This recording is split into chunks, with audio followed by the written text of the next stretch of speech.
This is Big Island Video News for Wednesday, March 27th, 2013. I'm Stephanie Salazar.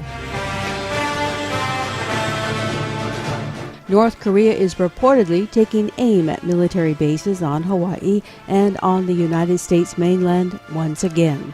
Officials are saying it's just more rhetoric from the rogue nation. All the field artillery groups, including strategic rocket units and long-distance artillery units, which have the task to strike the bases of the U.S. imperialist aggressor forces in the U.S. mainland and the Pacific military operation regions, including Hawaii and Guam Island, and all enemy targets in and around South Korea.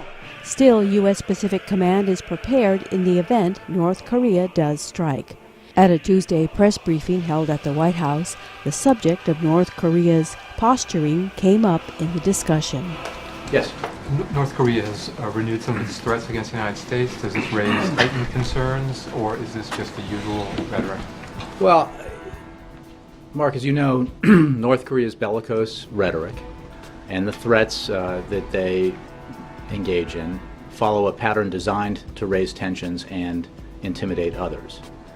And as we say consistently, the DPRK will achieve nothing by these threats or provocations, which will only further isolate North Korea and undermine international efforts to ensure peace and stability in Northeast Asia. We continue to urge the North Korean leadership to heed President Obama's call to choose the path of peace and to come into compliance with its international obligations. This is something that we work on consistently with our international partners. The United Nations Security Council recently took action unanimously in response to North Korean actions that were not in keeping with their international obligations and imposed further sanctions as part of that process. So we do look at this as part of a pattern, and we respond in the way that we always have. The Hawaii Medical Service Association, or HMSA, will soon have a new office building in Kea'au. The nonprofit Mutual Benefit Society will occupy 2 acres recently acquired from W.H. Shipman Limited. The relationship between HMSA and Shipman began 3 years ago when HMSA representatives started looking for land for new customer service, sales, and call center operations. HMSA representatives say the new 2-story building will be located at the corner of the Old Volcano and Kea'au-Pahoa roads. Shipman has retained the front portion of the property to provide retail services.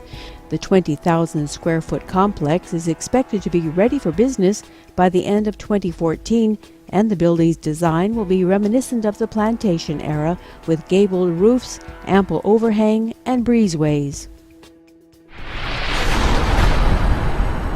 The Big Island's Big Wave surfer is in the running to win $85,000 in prizes at the Billabong XXL Big Wave Awards.